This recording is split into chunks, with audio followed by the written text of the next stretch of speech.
Hello बच्चों, कैसे हो आप सब। आशा करता हूँ बहुत अच्छे होगे और पढ़ाई कर रहे होगे, है ना। आज हमारे पास हम बायोलॉजी का चैप्टर 5 पढ़ रहे थे, जिसमें हम अपना नया टॉपिक शुरू करने वाले हैं। ठीक है, दैट इज हेटेरोट्रॉफिक न्यूट्रिशन। पिछली वीडियोस में हमने जो कवर किया था दैट इज लाइफ प्रोसेस के, हमने ऑटोट्रॉफिक न्यूट्रिशन को खत्म कर लिया था जहां तक था। अब जो हम करने वाले हैं दैट इज हेटेरोट्रॉफिक न्यूट्रिशन। क्या होता है भाई हेटेरोट्रॉफिक न्यूट्रिशन? ऑटोट्रॉफिक तो पढ़ लिया था, आओ इसको भी समझ लेते हैं। ठीक है, तो हेटेरोट्रॉफिक न्यूट्रिशन क्या होता है? सबसे पहले हमें यह समझना पड़ेगा कि हेटेरोट्रॉफिक न्यूट्रिशन में हेटेरोट्रॉफिक ऑर्गेनिज्म किन्हें कहते हैं।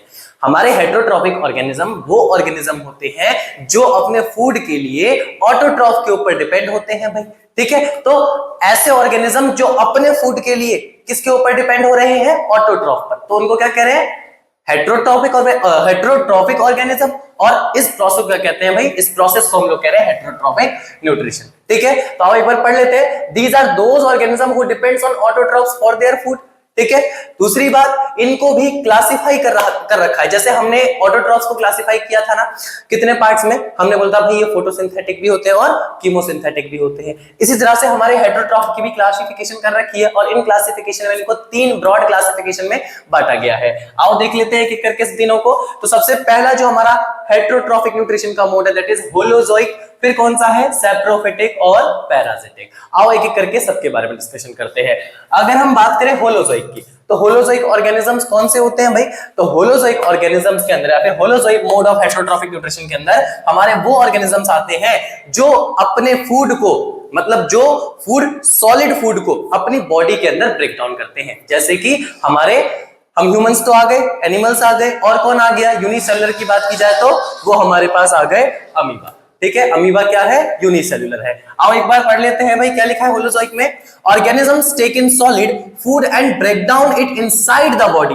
मतलब क्या है कि ऐसे ऑर्गेनिज्म क्या करते हैं जो फूड को टेक इन करते हैं। कैसे फूड को? तो सॉलिड फूड को, और सॉलिड फूड को टेक इन करके उसको ब्रेक डाउन कहां पे करते हैं? Inside the body. बाहर नहीं करते बॉडी के अंदर करते हैं ले जाकर। तो वो तो हम ही करते हैं भाई, कोई भी खाना खाता है और उसको हमारे बॉडी के अंदर ले जाके उसका क्या करते हैं? हम लोग ब्रेक डाउन करते हैं, है ना। तो हमारे पास कौन कौन आगे एग्जांपल में? अच्छा, हमारे अलावा और कौन एग्जांपल है? अगर यूनिसेलुलर की बात की जाए, ऐसे तो हम मल्टीसेलुलर की बात करें, कोई भी एनिमल आ गया, कोई भी ह्यूमन आ गया।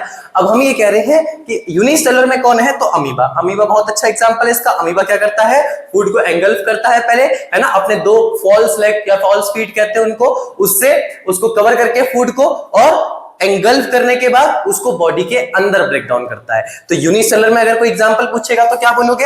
अमीबा। और अगर कोई मल्टी सेलुलर में पूछेगा तो बहुत सारे, फिर तुम एनिमल, ह्यूमन, कितने सारे एनिमल भी, ह्यूमन भी मतलब एक तरह के एनिमल ही है, तो इसलिए हम उनको एनिमल में ही रख देते हैं। ठीक है, वो भी हमारे एनिमल के अंदर आते हैं। अब आओ समझते हैं सैप्रोफिटिक न्यूट्रिशन को। तो saprophytic mode of heterotrophic nutrition में क्या होता है? तो कहते हैं इसमें वो ऑर्गेनिजम्स आते हैं जो फीड करते हैं on dead and decaying matter.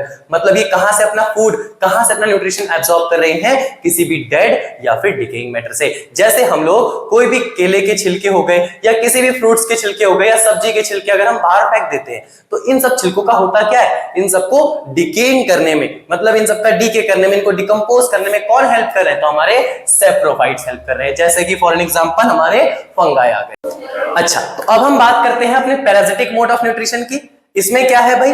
Parasitic mode of nutrition, ये हमारे ऐसे ऑर्गेनिज्म होते हैं, मतलब पैरासिटिक मोड ऑफ न्यूट्रिशन के अंदर ऐसे ऑर्गेनिजम्स आते हैं जो किसी भी ऑर्गेनिजम्स के, किसी भी दूसरे ऑर्गेनिज्म, अपनी बॉडी के अंदर बात नहीं हो रही, यहां पे हम कह रहे हैं किसी भी दूसरे अदर ऑर्गेनिज्म के, या तो इनसाइड रहकर या तो आउटसाइड रहकर क्या करते हैं भाई? अपने न्यूट्रिशन को डिराइव कर लेते हैं। ठीक है, तो ऐसे न्यूट्रिशन को या फिर ऐसे ऑर्गेनिजम्स को हम लोग क्या बोलते हैं? पैरासाइट्स बोलते हैं। जैसे फॉर एग्जांपल कैस्कटा हो गया हमारा, जो कि एक तरह का पैरासाइट प्लांट है, और दूसरा कौन हो गया? लीच, और या तो फिर टिक्स, जो कि हमें नॉर्मली हम देखे हुए एग्जांपल है हमारे। आई होप आपको इतना टॉपिक समझ में आया हो। आओ बढ़ते हैं नेक्स्ट टॉपिक की तरफ। आओ अब बात करते हैं हम लोग अपने next topic that is how do organism obtain their food. अभी जो हमने जिन भी ऑर्गेनिजम्स की बात करी उसमें जो ये ऑर्गेनिजम्स है एक्चुअल में हमने समझा कि ये ऑब्टेन अपना न्यूट्रिशन ऑब्टेन कर रहे थे, उनके कुछ प्रोसेस थे, हमने प्रोसेस समझ लिए, लेकिन अब करते कैसे हैं आओ ये भी समझते हैं। अगर बात करें यूनिसेल्युलर या तो सिंगल सेल ऑर्गेनिजम्स की,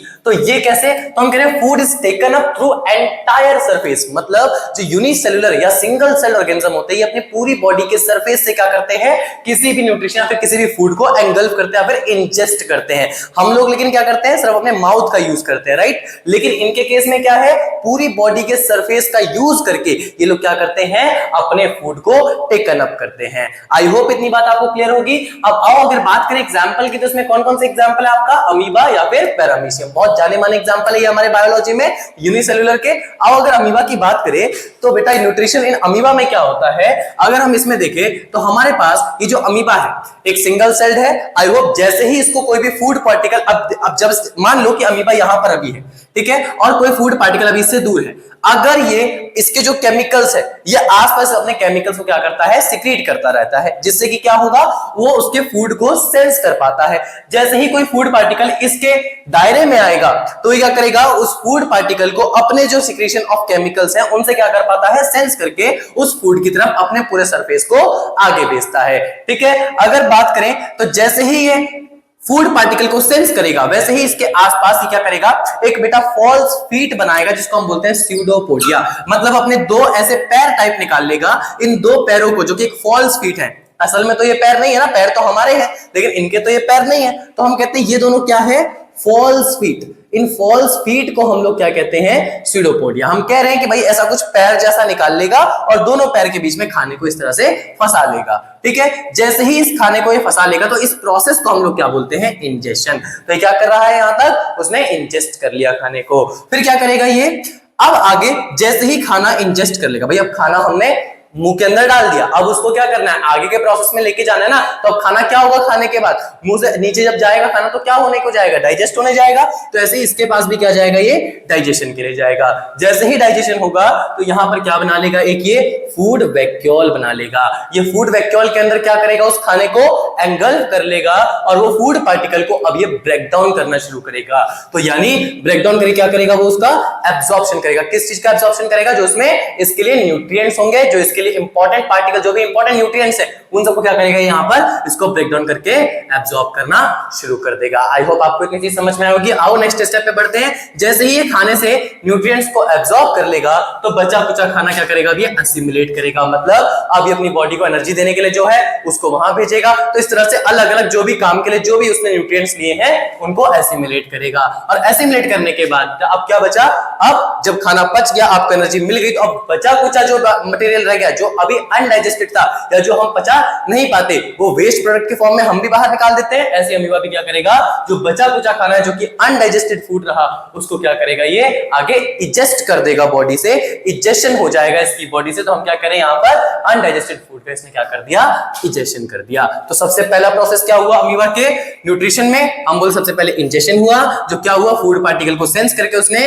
स्यूडोपोडिया जैसे फॉल्स फीट बनाकर उसको क्या कर लिया, फूड को एंगल्फ कर लिया। और एंगल्फिंग ऑफ फूड के बाद क्या हुआ, प्रोसेस शुरू हुआ हमारे डाइजेशन का। डाइजेशन के प्रोसेस में क्या हुआ, हमारा फूड वैक्यूल बनाया अमीबा ने और उसको ब्रेक डाउन करके उसमें से क्या शुरू किया, न्यूट्रिएंट्स को एब्जॉर्ब करना शुरू किया। फिर उसने जो भी न्यूट्रिएंट एब्जॉर्ब किया उसको एसिमिलेट करना शुरू किया और जो बचा कुचा अनडाइजेस्टेड फूड उसको क्या किया भाई, बॉडी से बाहर फेंक दिया। आई होप आप लोगों को इतने टॉपिक समझ में आएंगे। फिर मिलेंगे अपने नेक्स्ट टॉपिक के साथ, दैट इज पैरामीशियम। और पैरामीशियम को हम कवर करेंगे अगली वीडियो में। जब तक पढ़ते रहिए और सीखते रहिए।